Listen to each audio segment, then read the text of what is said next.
번째 부분 시작해 보도록 할게요.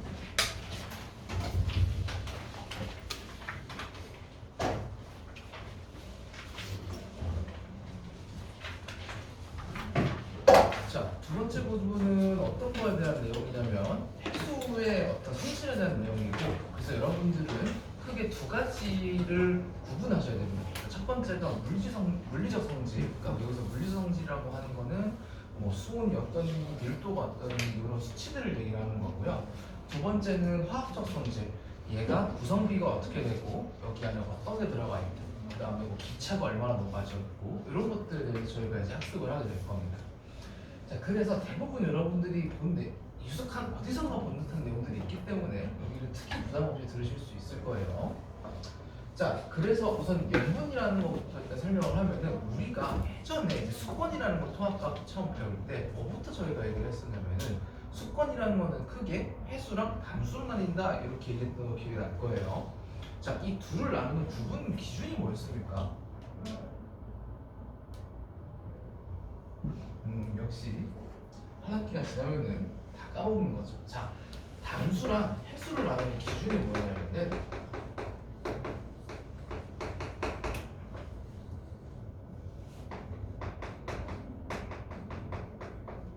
염분이라는 게 있으면은 해수고 없으면은 담수를, 쉽게 얘기해서 짜냐 안 짜냐예요. 먹어봤을 때.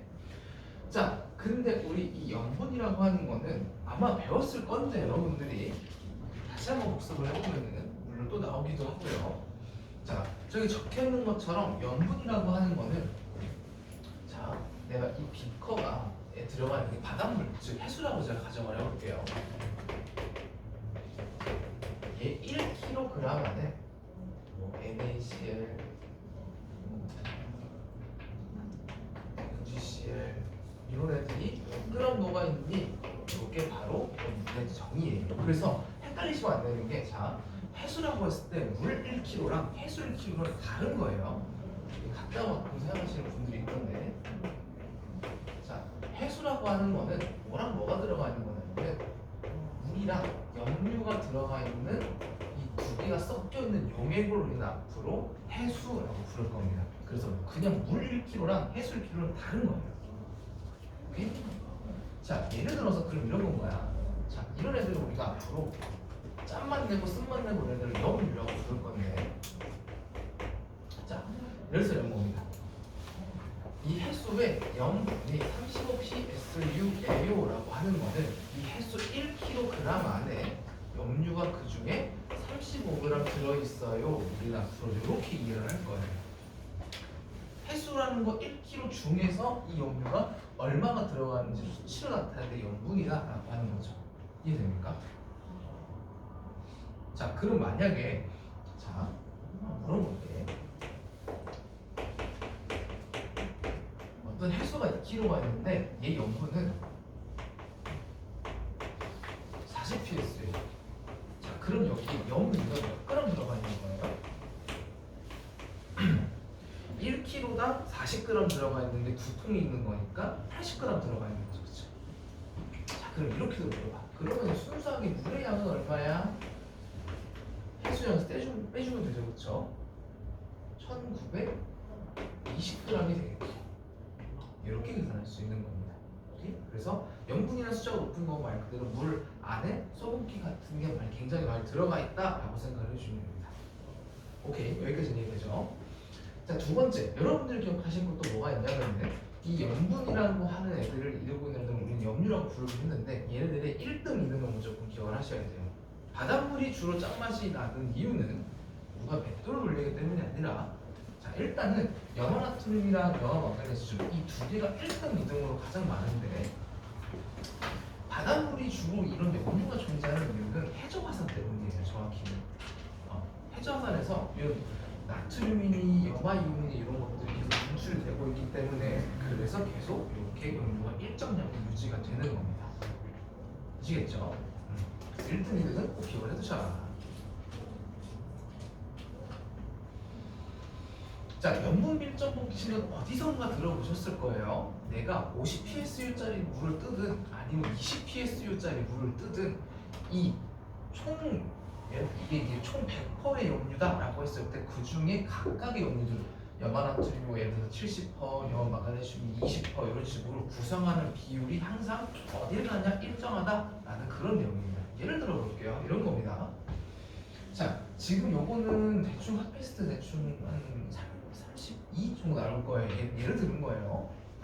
자, 32 PSU인 염분을 가진 해수가 염화나트륨 양이 이 정도 있다라고 가정을 해볼게요. 그러면은 염화나트륨이 차지하는 비율은 얼마냐면은 32분의 27.21g인 거예요.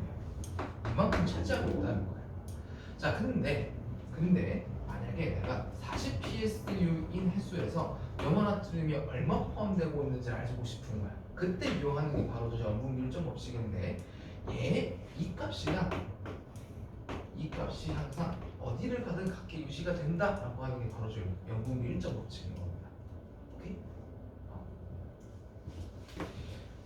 자, 그래서 염분이라는 게 뭔지에 대해서 대충 말씀을 드렸고, 자, 그러면은 이 염분이라고 하는 애가 어떤 요인에 주로 영향을 많이 받냐?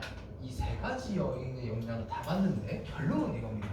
그냥 이 소금기가 아닌 그냥 순수하게 물이 얼마나 들어오냐에 따라서 이 염분이 어떻게 될지가 결정이 되는 거예요. 그래서 전체적인 미도를 경향성을 여기 보시게 되면은, 자, 여러분들 프린트도 지금 이게 있을 텐데, 자, 대표적인 우리 고압대 어디 있죠? 화막 많이 위치하는 미도대가 있잖아. 30도. 이쯤이 항상 이 대기 대순환에서 고기압이 발달하는 곳이기 때문에 구름이 거의 생기지 않는 지역이에요. 그 말은 뭐냐면 구름이 안 생기다라는 건 일단 비가 안 내린다는 거예요. 자, 그래서 그거를 앞으로 어떻게 표현을 할 거냐면은 증발량 대비 강수량이 얼마나 되는지 이렇게 표현을 할 겁니다. 그래서 상대적인 증발량에서 많다면은 보시는 바와 같이 다른 미도대에 비해서 지금 위아래만 봐도 이 30도 미도대가 염분이 가장 빨갛게 녹죠, 그렇죠? 그래서 이런 식으로 첫 번째 상대적인 강수량 대비 증발량이 많으면은 염분이 높아질 수 있다. 즉 순수한 물이 들고 못되기 때문에 그런 거예요. 그래서 이런 케이스가 있을 수도 있고, 자, 두 번째 케이스는 또 뭐가 있냐? 자, 극지방에 뭐가 있습니까? 빙하가 있죠. 그래서 이 빙하는 여러분들도 배웠다시피 알겠지만 빙하 잘라먹으면 안 짜요. 민물입니다. 자, 바닷물이 얼거나 혹은 녹을 때, 빙하가 녹을 때의 영향을 받습니다. 자, 그래서 결빙이 일어날 때는 이런 거 뭐야? 자, 바닷물이 있어. 추워져갖고 바닷물이 이제 막 어는 거야. 그러면은 얼 때 뭐만 포함되어 있냐면은 순수하게 물만 포함되어 있는 거야. 물론 아예 소금기가 없다라고 제가 얘기를 못하지만 거의 90% 이상의 성분이 그냥 순수하게 물로만 구성이 되어 있습니다. 자, 그러면은 이렇게 얼면은 이 주변에서 물을 뺏어가는 거잖아, 그렇지? 자, 그럼 아까 비커그램 떠올려 보세요. 해수라고 하는 거는 이 해수 안에 물이랑 소금기가 같이 들어가 있는 거였어. 그럼 물을 뺏어갔다는 건 물이 날렸다는 거야, 그렇지? 그러면은 상대적으로 물이랑 염료의 비율이 물질적으로 줄어드니까 염료 차지하는 게 마치 높아 보이겠지, 그렇지? 그렇기 때문에 이 경우는 염분이 높아지는 경우가 있다.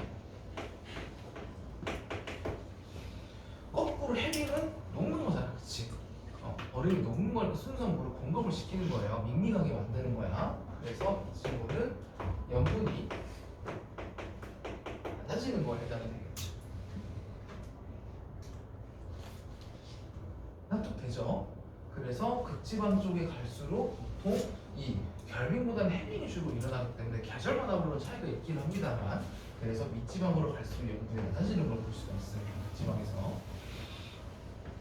자, 그다음에 마지막에 담수의 유입. 요거는 어떤 얘기냐면은 자, 두 가지 케이스예요. 첫 번째 그냥 비가 많이 내리거나, 두 번째 강물이 흘러 들어오거나, 두 가지 케이스에 해당을 합니다.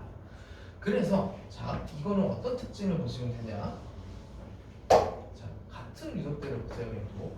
자, 같은 미도대를 봤을 때 만약에 증발량의 영향만 받으면은 거의 염분의 이 분포가 미도선을 똑같이 따라가야 될 거야. 근데 그게 아니고 지금 이 해양의 중앙 쪽으로 갈수록 점점점 밀도가 높고 염분이 높아지는 걸 확인할 수가 있어요. 왜 그러냐면은 자, 이 대륙들의 해안선 쪽에는 뭐가 있어요? 항상 강이 이렇게 바다 쪽으로 흐르죠, 그렇죠? 그러면 강물은 소금기가 없으니까 걔네들 섞이면 그 주변 물들은 조금 소금기가 희석된 물이겠네, 그렇지? 그렇기 때문에 이 같은 이었더라도 해안 쪽에 있을수록 염분이 낮은 거예요. 그래서 그거를 제가 강물의 유입이다라고 표현을 한 걸 뿐인 겁니다. 아시겠죠? 주로 해안선에서 그런 이유를 하더라. 자, 강으로 이 담수가 많이 유입되는 곳은 저압대가 목적입니다. 어디가 주로 그런 데야? 적도랑 위도 60도 부근이 주로 상승 비류가 발달을 하기 때문에 그래서 저 지역은 다른 유속대보다도 강수량이 더 많아서 더 염분이 낮을 거예요. 염분을 주는 요인 제가 세 가지 말씀드렸어요. 그래서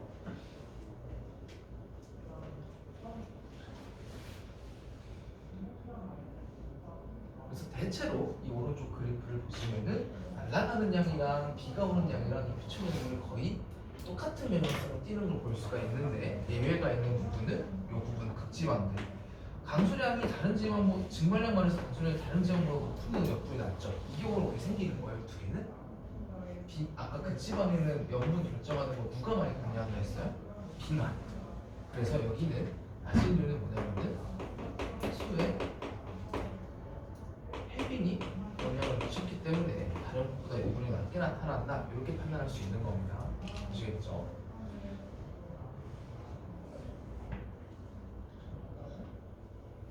자, 그래서 방금 말씀드린 내용을 제가 다시 밑에 이렇게 정리를 해뒀고요.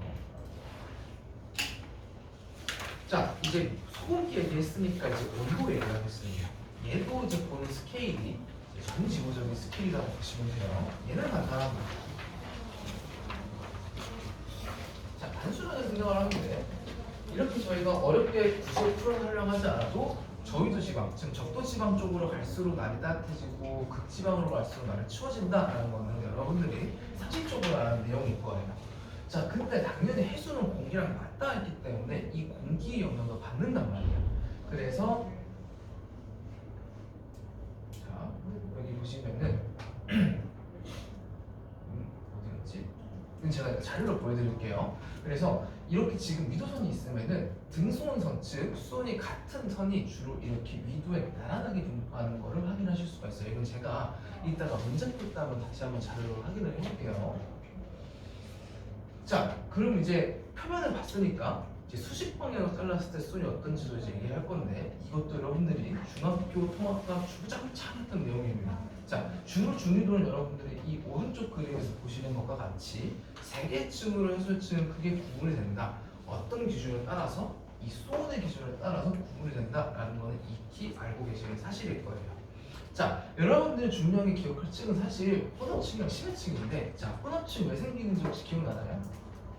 일단은 이 혼합층의 수온에 영향을 미치는 건 두 가지예요. 첫 번째는 대기의 온도, 그 다음에 두 번째는 바람의 세기. 바람이 세게 불면 파도가 깊이까지 불기 때문에 물을 밑에까지 섞어주게 되는 거예요. 제가 전에 이거 연은 얘기할 때 잠깐 설명을 했었는데 연은이 왜 제가 물결 모양으로 이렇게 표시가 되는지 그거 혹시 기억나나요? 왜 그렇게 생기는지? 실제로 바람이 불면은 물은 이렇게 원운동을 하기 때문에 그래서 위아래로 물질을 섞어줄 수가 있는 거예요. 이런 식으로. 그래서 바람이 세게 불면은 이 원의 크기가 다른 때보다 더 커진다라고 보시면 됩니다. 오케이. 그래서 깊이까지 섞이는 거예요. 그래서 이 두 개에 의해서 혼합층 온도가 결정되는 거예요.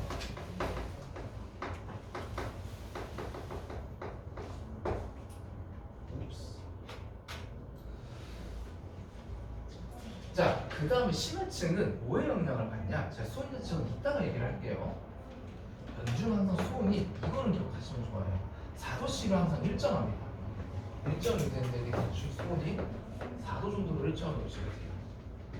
자, 근데 저 수온을 유지시키는 이유는 뭐냐면은 저희가 뒤에 가서 또 배우지만 이 심해층의 물은 사실 어디서 오는 거냐?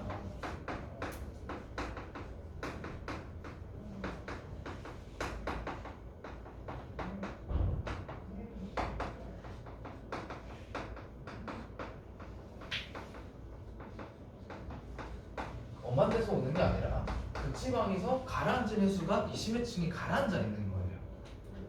그래서 심해층에서 가라앉았을 때에 걔네들의 성질이 어떠냐에 따라서 이 수온이 약간씩은 왔다 갔다 할 수 있습니다. 근데 중요한 거는 햇빛의 영향도 안 받고 바람의 영향도 안 받기 때문에 연중한 수온이 똑같이 유지된다. 요거는 여러분들이 가져가셔야 돼요. 자, 그래서 여러분들이 이제 어디 문제 풀 당성 어떤 그림을 보셨냐 이런 거 맨날 보셨죠. 중위도는 뭐 전기도보다 항상 혼합층이 두껍기 때문에 이렇게 혼합층이 두껍게 나타나고, 그 다음에 고위도 같은 경우에는 자 이렇게 수직으로 나타나는 이유 혹시 아시고 계시나요? 온도가 추워서도 맞긴 하지만 그게 100% 맞는 원인은 아니에요. 고위도에서 이렇게 쭉 일자로 그냥 내려갈 때까지 손이 차가운 이유가 있습니다. 왜일까요? 자, 아까 제가 뭐라 그랬냐면은 심해층에 이 수온이 항상 왜 4도씨로 일정한 있어요? 극지방을 해서 가라앉는다며. 자, 그래서 이 고위도에서 수온의 분포가 대체로 이렇게 똑같은 경우는 똑같은 위에 있던 그 4도씨 되는 물이 가라앉고 있으니까 아래 이 통로를 따라서, 그래서 항상 온도가 똑같이 보이는 겁니다. 침강이 일어나고 있기 때문에 기억 마련해서 제가 또 합니다 이거. 자, 그래서 보시면은 지금 아마 오른쪽 그림을 보셨을 수도 있는데 이 혼합층의 두께는 주로 누가 결정해요? 이 두께는 누가 결정하냐면 여기 나와 있는 두 번째 원, 바람의 세기가 결정을 하는 거예요. 두께는 이 원의 크기라고 하니까 보시면 됩니다. 자, 그 다음에 두 번째, 이 수온약층의 두께는 그 누가 결정하는 거냐? 사실 혼합층이 결정하는 거예요. 이런 얘기 들어보셨을지 모르겠는데 심해층은 항상 나타나는 깊이가 똑같아요. 그렇기 때문에 나머지 이 두 영역을 혼합층이랑 수온약층이 나눠먹는 형태인 겁니다. 그럼 당연히 혼합층이 커지면은 수온약층이 자기가 차지할 수 있는 공간이 줄어들겠지. 그렇기 때문에 자동적으로 수온약층이 줄어드는 거고, 거꾸로 얘가 줄어들었어. 그럼 얘가 더 늘어나는 거죠. 그래서 항상 깊이는 얘네 둘이서 양분해서 갖고 가는 거예요. 그래서 얘 두께랑 얘 두께랑 항상 관련이 있다. 이거 첫 번째로 기억하셔야 되고, 그다음에 두 번째로 여러분들이 기억하셔야 되는 건 뭐냐면은 자, 이런 표현을 씁니다. 수온약층이 안정하다 혹은 잘 발달했다 이런 식으로 이제 표현을 하는 경우가 더러 있는데, 자, 이 같은 표현인데, 자, 이 두 개의 멘트는 어떨 때 쓰는 거냐면은 다른 지역의 수온약층에 비해서 위랑 아래의 온도 차이가 클수록 안정하다 이렇게 표현을 하는 겁니다. 왜 이 안정하다 이런 표현을 쓰냐면, 자, 혼합층은 일단은 물이 직접 움직이면서 물질을 막 섞어주잖아. 그러니까 쉽게 얘기하면 이건 거야. 여러분들 일단 3D로 그려고 투하를 했어. 자, 근데 여기는 위로 올라가는 숫자도 없고 아래로 올라가는 숫자도 없기 때문에, 그래서 얘가 쉽게 얘기해서 이 수온층을 뚫고 내려갈 수 없는 거야. 물론 가라앉는 데는 예외. 그래서 여러분들 그거 아실지 모르겠는데 아파트 대부분 사시니까 그 여러분들 이제 화장실에서 이제 볼일을 보시고 변기통을 싹 누르면 이렇게 샥 내려가죠. 모이는 통이 있다는 거 알고 계시죠? 정화조라고 하는 큰 통이 있어요. 엄청 똥차가 이제 가끔 주기적으로 화가 나는데 그걸 어디다 버리냐? 바다에다 버려요. 처음 알았죠? 태우는 경우도 있는데 대부분은 바다에 버립니다. 자, 그러면은 여러분들이 열심히 처리하신 그게 어디 가냐? 이리로 가라는 게 아니에요. 왜? 떠납니다. 어딘가에. 근데 하는 이유가 다 있습니다. 분해가 되니까 그렇게 하는 거기는 해요. 그래서 우리나라는 다른 국가들과 다르게 연료를 쓰지 않고 바다에다 버린다. 근데 그러면은 심해층에 그런 덩어리들이 많겠네요 라고 생각하실 수 있는데, 얘네들은 가라앉지 않고 썩기더라고 하더라도 여기서 재료가 이렇게 이런 식으로 일어나지가 않기 때문에 떨어지지 않습니다. 믿거나 말거나. 자, 아무튼 수온약층은 이런 식으로 위아래로 물질이 움직이지 않는 층이다. 이것만 기억하시면 됩니다. 그래서 혼합층의 두께는 바람의 세기랑 이렇게 비례를 하고, 그 다음에 심해층이 시작되는 깊이는 항상 거의 똑같이 유지가 된다. 요거를 포인트를 알고 계시면 되는 거예요. 그래서 요거 지금 제가 갖고 온 건 뭐냐면은 계절별로 연직 수온이 어떻게 변하는지에 대한 예시 그림을 갖고 온 건데 이거 외우시라는 얘기는 아니고, 그래서 예를 들어서 이렇게 물어본다는 겁니다. 8월이랑 11월이랑 비교했을 때 어느 계절에서 바람이 세나요? 라는 거 물어봤을 때 여러분들이 넥피셜로 문제를 푸시는 게 아니라 이 혼합층의 두께를 보고 11월 혼합층이 더 두꺼우니까 그러면 이때보다 바람이 많이 불겠네, 이렇게 판단하실 수 있다는 겁니다. 아시겠죠? 자, 그 다음에 용종기체에 관해서 지금 설명을 해볼게요. 자, 우선은 얘의 베이스가 되는 기체 용해도라고 하는 개념을 여러분들이 언제 처음 배우시냐? 중학교 2학년 때 처음 배워요. 고체 용해도, 기체 용해도 이런 거 처음 배워요. 자, 그래서 까먹으셨을까봐 용해도라는 개념을 다시 한번 정리해드리면, 자, 기체 용해도라는 거는 쉽게 얘기해서 그냥 이 물 혹은 액체 안에 얼마나 많은 기체가 녹을 수 있냐라는 거를 이제 물어보는 겁니다. 자, 그래서 보통 중학교 때 예시를 어떻게 두냐면은 차가운 사이다가 있고 뜨거운 사이다가 있어요. 어느 게 더 깊고 어느 게 더 톡 쏘는 맛이 나나요? 이런 거 보통 물어보는 거예요. 탄산에서 청량감을 느끼는 것 자체가 이 액체 안에 이산화탄소가 많이 녹아 있어야지 여러분들이 청량감을 느끼는 거거든요. 근데 여러분들이 딱 이제 캔을 열거나 혹은 딱 이제 병뚜껑을 열었는데 김이 많이 새는 소리가 난다? 그럼 그걸로는 맛이 없을 확률이 높은 거예요. 왜? 기 상태로 이미 다 녹았다는데 빠져나간 거니까. 자, 아무튼 여러분들이 기억하실 거는 이 기체는 온도가 높을수록 압력이 높을수록 더 많이 녹는다. 일단 이 기본적인 사실 첫 번째를 기억을 하셔야 되고, 자, 요거는 처음 들어볼 건데 이게 무슨 얘기냐? 자, 어쨌든 얘네들이 녹는다라고 하는 거는 액체 사이사이 공간에 얘네들이 들어가 있는 거예요. 정확히는 물이 잡고 있는 거야, 이 기체를. 자, 근데 이미 물이 다른 어떤 소금이나 이런 애들을 잡고 있다가 가져와요. 그러면 이산화탄소 아무리 들어간다고 한들 물 입자가 이산화탄소 입자를 잡고 줄 수가 없는 거예요. 그래서 염분이 낮을수록 커진다라고 하는 얘기는 염분이 많을수록 얘를 끌고 있을 수 있는 물 입자의 개수가 적어진다, 이렇게 이해를 해주시면 좋을 것 같아요. 아시겠죠? 자, 압력은 굳이 설명 안 할게요. 이건 이제 무슨 얘기냐면은 압력이라는 게 위에서 누르는 힘이잖아. 근데 증번이랑 똑같이 이 녹아있는 기체는 바깥으로 튀어나가려는 성질도 있어요. 자, 근데 위에서 누르는 힘이 세면은 얘를 못 올라오게 야 다시 너 들어가 이렇게 막아버리는 개념이라고 보시면 됩니다. 자, 그래서 이걸 가지고 이제 밑에 그래프 설명을 해볼 거예요. 자, 일단 가장 쉬운 거.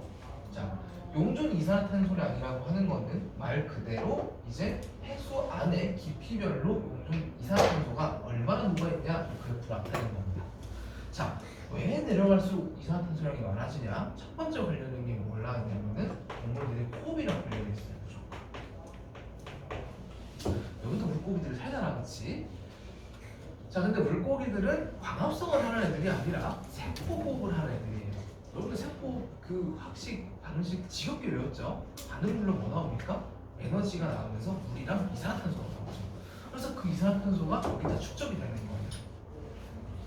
그래서 밑으로 갈수록 이런 식으로 이산화탄소량이 많아지는 변화성을 보이는데, 이 밑에서 더 녹을 수 있는 이유는 밑에가 더 수압이 더 세기 때문에, 즉 위에서 누르고 있는 물의 양이 많기 때문에, 그래서 밑으로 갈수록 이산화탄소량이 많아지는 것도 있지만, 자, 심해층은 대체적으로 소리가 똑같아요. 보통 한 3,000m, 2,000m쯤에서 이제 심해층이 나타나기 때문에, 그 밑에 있는 심해층은 위로 이산화탄소 못 나가잖아, 그렇지? 그렇기 때문에 누적이 되는 거야, 이산화탄소 쉽게 생각해서. 그래서 내려갈수록 이산화탄소량이 많아지는 것도 있다, 이렇게 생각을 해주시면 좋을 것 같아요. 자, 그 다음에 거꾸로 여기서 낮은 이유가, 제가 여기서 얘기한 용존산소량이 평층에서 높은 이유랑 또 비교이 되는데, 자, 뭐가 있냐면은 이 해수 속에는 식물성 플랑크톤이라고 해서, 자, 제가 이렇게 표시를 해볼게요. 자, 식물성 플랑크톤이라고 해서 광합성을 하는 플랑크톤이 따로 있습니다. 자, 광합성이 일단 일어난다는 거는, 자, 얘들 말고 또 뭐가 있냐? 여러분들 그 파릇파릇한 해조류, 얘네들도 이제 어떻게 보면은 광합성을 하는 애들이죠. 자, 그럼 광합성을 하면 그 결과물로 뭐가 나와요? 이산화탄소를 소비를 한 다음에 그 결과물로 포항당을 합성을 하면서 산소라는 애가 나오죠, 그렇죠? 그렇기 때문에 이 용존산소, 이 이산화탄소량이 표층에서는 날아가는 것도 있지만 강합성으로서도 쓰이기 때문에, 그래서 낮아지는 변화성을 띠는 거예요. 자, 그럼 거꾸로 산소가 많은 이유, 광합성도 일어나고 직접적으로 대기를 통해서 공급이 되고 있기 때문에 이 두 가지 요인에 의해서 산소량이 많은 겁니다. 오케이. 네. 자, 그럼 얘는 밑으로 내려갈수록 산소량이 줄어드는 이유는 뭐겠어요? 아까 제가 이산화탄소량 올라가는 거 뭐랑 관련됐죠? 세분물들의 호흡. 그럼 얘도 위에서는 공급도 못 받지, 광합성도 못하지, 그러니까 쓰기만 하는 거야, 밑에서. 그 내려갈수록 이렇게 산소량이 줄어드는 거예요. 그리고 두 번째, 자 일정한 부분 여기 있잖아. 여기는 자 광합성을 설사 못하는 부분이라고 하더라도 혼합층이면은 일단 물이 섞일 수 있기 때문에 위에서 공급된 산소가 아래로 내려갈 수 있어. 자 근데 아까 제가 수온약층은 이런 대류란 현상이 일어날 수 없다고 했죠, 그렇죠? 그래서 산소가 그냥 있는 구간에서만 자기들끼리만 쓰는 거야. 그래서 공급도 받는 것도 아니고 만들어내는 것도 아니고. 그렇기 때문에 내려갈수록 이게 산소량이 적어지게 되는 거예요. 이렇게도 연결하실 수 있어야 돼요. 아시겠죠? 자 근데 그러다가 어느 특정 구간부터 보니까 다시 산소량이 늘어나기 시작해요. 자 요거는 왜 그러냐면은 자 아까 제가 심해층에 있는 해수는 어디서 주로 공급된다라고 말씀드렸죠? 극지방에서 공급된다, 고일에서 공급된다라고 제가 한번 언급을 했습니다. 자 그렇기 때문에 무슨 얘기냐면은 자 원래 극지방에서도 민중산소량 이 정도가 됐을 거야. 그럼 이 물덩어리가 이 바닥으로 이렇게 가라앉아갖고 흐르고 있는 거다라고 보시면 돼요. 그래서 여기 적혀 있는 것처럼 극력의 차가운 해수가 유입이 되어 있기 때문에 그 해수가 산소를 머금고 있을 거고 그렇기 때문에 내려갈수록 산소량이 더 많아진다라고 보시면 되겠습니다. 얘는 공급이 되냐 안 되냐의 관점으로 보셔야 돼요. 오케이? 자 그럼 두 번째로 보실 거 병약성도 물론 중요하지만 절대적인 양이 누가 많은지도 눈여겨보셔야 돼요. 그래프 잘 봐봐. X축 보면은 얘는 자 이 리터당 밀리리터 이게 무슨 얘기냐면은 해수 1리터당 산소의 부피가 이 정도가 있어요 라고 하는 거예요. 여기도 마찬가지고. 자 절대적인 양이 누가 봐도 스타트 포인트가 누가 더 높습니까? 숫자가 이산화탄소가 높지, 그치? 그래서 절대적인 양을 비교를 한다면은 이산화탄소가 더 많이 녹아있다 이렇게 말씀을 해주셔야 돼요. 나중에 비교하는 건 뒤에 문제 있습니다. 아시겠죠? 세 번째, 수직으로 이렇게 용융기체 분포가 나타나더라 라는 겁니다.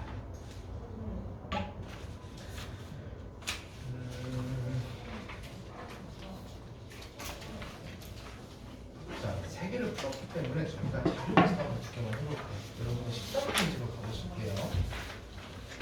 여기에 보이는 유형 1과 2를 한번 직접 풀어보시기 바랍니다.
10분 정도만 시간 더 드릴게요.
자, 우선은 유형 1 자료부터 한번 볼게요. 자, 오른쪽에서 주로 물어보는 거는 이제 2월이랑 10월에 데이터를 비교해라 라고 제가 적어놨고, 자, 그래서 2월은 우선은 경향성이 어떻게 생기냐면은 이런 식으로 지금 이런 경향성이 생기고요. 그 다음에 10월은 경향성을 보시면은 이런 식으로 경향성이 생기네요. 자, 그래서 보시면은, 자, 여기서 보자마자 여러분들이 파악하셔야 되는 첫 번째, 수온이 일단 이쪽 표면 쪽이랑 닿아 있는 것도 수온이 일정이 유지된다? 걔는 무조건 혼합층인 거예요. 자, 그래서 보시면은, 자, 이를 다시 그려보면 2월은 수온이 거의 한 12도쯤으로 일정이 유지되는 게 거의 한 100m까지 내려가죠, 그쵸? 자, 근데 10월은 어때요? 표면부터 그냥 쭉 내려가죠. 그럼 얘는 거의 혼합층이 없다라는 거예요. 그래서 혼합층이 더 두꺼운다는 첫 번째 질문에 대해서 2월이 더 두껍다, 이렇게 수온 분포를 보고 답을 해주셔야 되는 겁니다. 머릿속에 이거 이렇게 왜 그려지는지가 기억이 나셔야 돼요. 수온 깊이 이렇게 했을 때 왜 이렇게 혼합층이 수온이 일정한지 말씀드렸어요. 파도가 바람이 불면은 물입자가 이렇게 노름동을 하면서 부여되는 에너지를 다 썼기 때문에, 그래서 이렇게 수온이 일정하게 분포가 나타난다. 이걸 반드시 이해하고 계셔야 됩니다. 자, 그러면 두 번째, 혼합층이 두껍다라는 건 상대적으로 수온약층이 덜 발달한다는 거랑 같은 말이에요. 자, 그래서 보시면은 수온이 거의 4도 정도로 일정한 내려갈 때까지, 자, 2월은 여기서부터 여기까지 대충 잡았을 때, 자, 근데 이 10월달 같은 경우에는 거의 표면부터 시작을 하죠. 자, 위쪽 아래쪽 온도차가 누가 더 많이 납니까? 10월달이 더 많이 나죠, 그렇죠? 그렇기 때문에 10월달에도 수온 약층이 뚜렷하다, 이렇게 볼 수 있겠습니다. 세 번째 거는 제가 이제 어차피 개념 설명을 할 거기 때문에 바로 말씀을 드리면, 이 해수의 밀도는 뭐랑 관련이 있냐면은 수온이랑 그 다음에 염분의 관계를 가져요. 자, 그러면은 여러분들은 어떤 걸 비교하시면 되냐? 이 두 가지를 다 비교하시면 되는 건데, 주로 영향을 미치는 요인은 수온이기 때문에 수온부터 볼게요. 자, 표층 수온, 즉 가장 공기랑 맞닿아 있는 층의 수온은 지금 누가 더 낮아요? 2월달에서 낮죠. 저희 전에 보면은. 자, 두 번째, 염분은 누가 더 높습니까? 삼각형이니까 2월달에 상대적으로 높아요. 보시면은 동그라미 점점점 돼 있는 개가 10월달에 염분 분포예요. 자, 둘 다 염분이 높아지는, 밀도가 높아지는 방향으로 가네요. 온도가 낮고 염분이 클 때 해수의 밀도가 커지는 겁니다. 그렇기 때문에 세 번째 질문은 두 번째 달 2월달이 더 해충 해수의 밀도가 크다, 이렇게 대답을 해주시면 됩니다. 이건 제가 또 한번 설명을 드릴게요. 자, 요거는 조금 쉬운 버전, 이고요.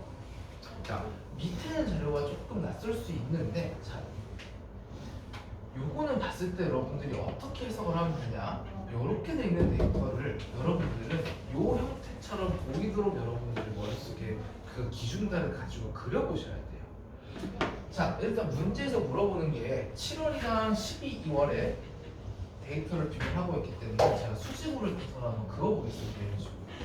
이런 식으로. 12여기부터 6이라고 할게요. 자, 그러면은 이 선들이랑 숫자가 나타나는 게 뭐냐면은 등수봉선이라고 하는 건데 이 구간은 전부 다 6도야 이렇게 표시되는 겁니다. 이 구간은 전부 7도야 이렇게 돼 있는 거고. 자, 그럼 이걸 보고 여러분들 머릿속에 이런 식으로 연직소음 그래프가 두 개가 만들어져야 될 거고요. 이게 7월, 이 10월이라고 해봅시다.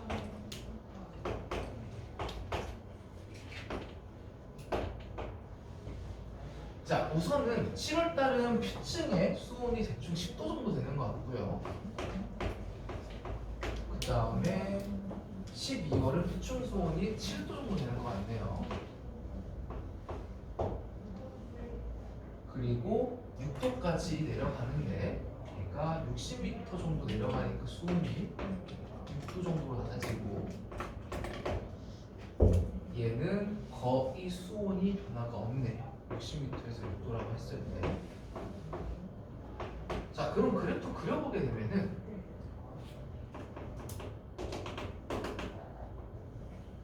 이렇게 생긴 거야. 7월달 그래프가. 근데 얘는 거의 수직에 가깝게 그래프가 서 있는 걸 볼 수가 있어요. 차이가 좀 느껴지시면 제가 과장을 해서 그릴까 싶기는 한데 정확히는 여기서부터 혼합층이 나타나지 않는 거고 얘는 혼합층이 여기 위부터 밑에까지 쭉 다 나타나는 거기 때문에 그래서 이런 식으로 이 수온 차이가 거의 나지 않는 거예요. 이런 식으로 수온이 뭔가 계속 내려가면서 변한다? 거기는 혼합층이 아닌 거야. 수온 변화가 거의 없어야 돼요, 혼합층이. 자, 그러면은 이 두 개 자료를 봤을 때 혼합층이 좀 더 두꺼운 데는 언제라고 볼 수 있는 거예요? 거의 수온 차이가 나지 않는 12월이 혼합층이 두껍다라고 볼 수 있는 거죠. 수온 차이가 10주부터 거의 나지 않으니까. 얘는 근데 거의 4도씩이나 떨어지죠. 그 다음에 수온 약층이 뚜렷하다는 거꾸로 그러면은 7월 달이 더 수온 약층이 뚜렷하다라고 볼 수 있겠죠. 상부랑 하부의 온도차가 얘가 더 많이 나는 때이기 때문에. 그래서 이런 식으로 비교하고자 하는 달에다가 이렇게 수직선을 그어서 이런 식으로 여러분들이 수직선 목표를 그릴 수 있어야 됩니다. 아시겠죠? 자, 이거 가지고 바로 개념 전공을 한번 해볼게요, 여러분들. 어디 풀어보시냐면은 14페이지에 1, 2번, 그 다음에 15페이지 4번까지 풀어보겠습니다.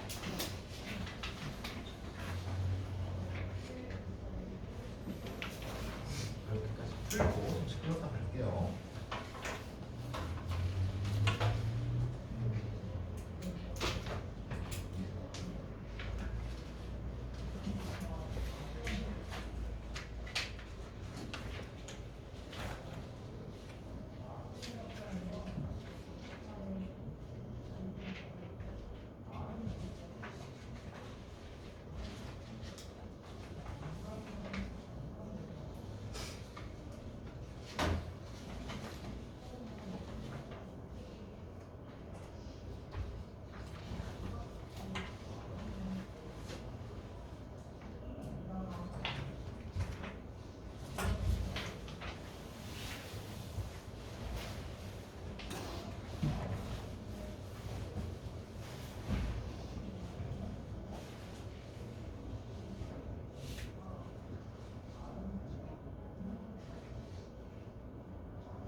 자, 같이 한번 보겠습니다.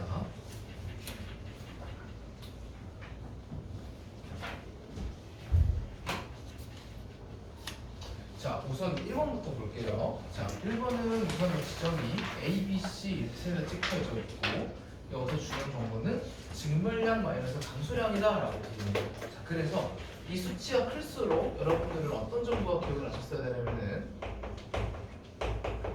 부분이 대적으로 크게 나타날 거예요 라는 걸 일단 여러분들 첫 번째로 떠올릴 수 있으셨어야 돼요.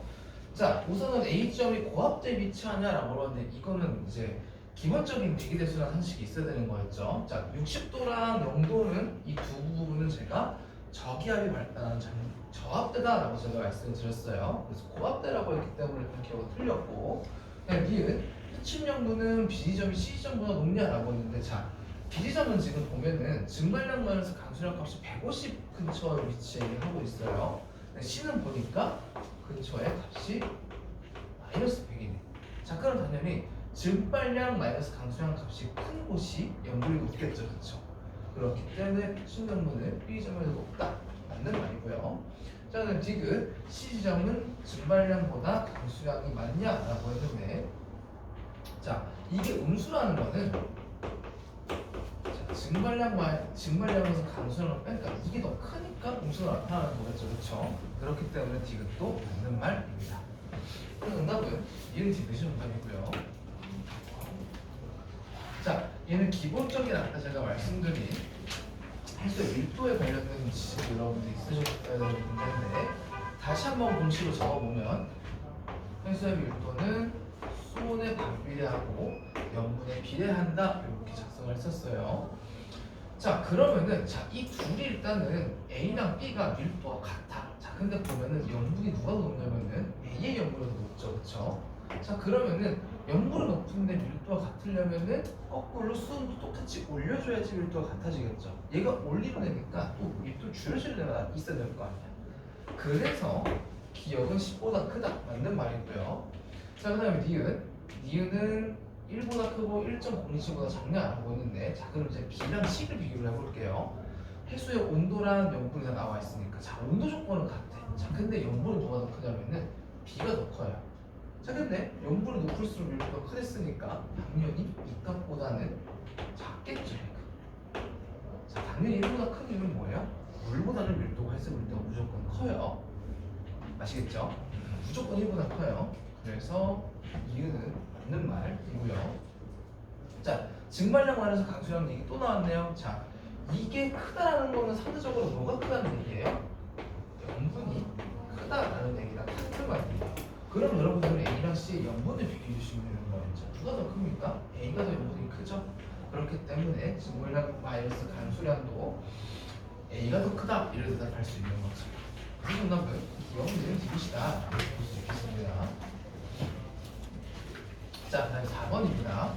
자, 우선은 아까 제가 유형 문제 풀 때도 말씀을 드렸지만 이런 식으로 달별로 쫙 등수원들이 정신없이 나타나져 있고 수온 깊이가 있다. 그러면은 비교하고자 하는 달에 수직선을 꼭 그어주셔야 돼요. 자, 우선은 평합중의 두께를 비교하랬으니까 8월이랑 11월 지금 두 개를 비교를 하잖아. 그러면은 8월 때를 이렇게 선 하나 긋고 그 수직으로 11월 때를 선 이렇게 하나 긋는 거예요. 그러고 난 다음에 아까 제가 말씀드린 것처럼 이런 식의 그림이 여러분들 머릿속이든 그리시든 떠올려야 된다. 이걸 가지고 판단을 하셔야 된다라고 제가 말씀을 드렸어요. 자, 그래서 우선 8월달부터 데이터도 살펴보면은 8월달은 이 표층의 수온이 26도고 그 다음에 쭉쭉쭉 내려가다가 나중에는 표층 온도가 14도까지 떨어지고 이때의 깊이가 60m 정도. 자, 그래서 얘는 그래프가 대충 이렇게 나타날 거고 수온 분포가 맞죠? 자, 그 다음에 11월 같은 경우에는 수온이 표층이 18도고 60m는 수온이 얘도 거진 15에 비슷하네요. 15.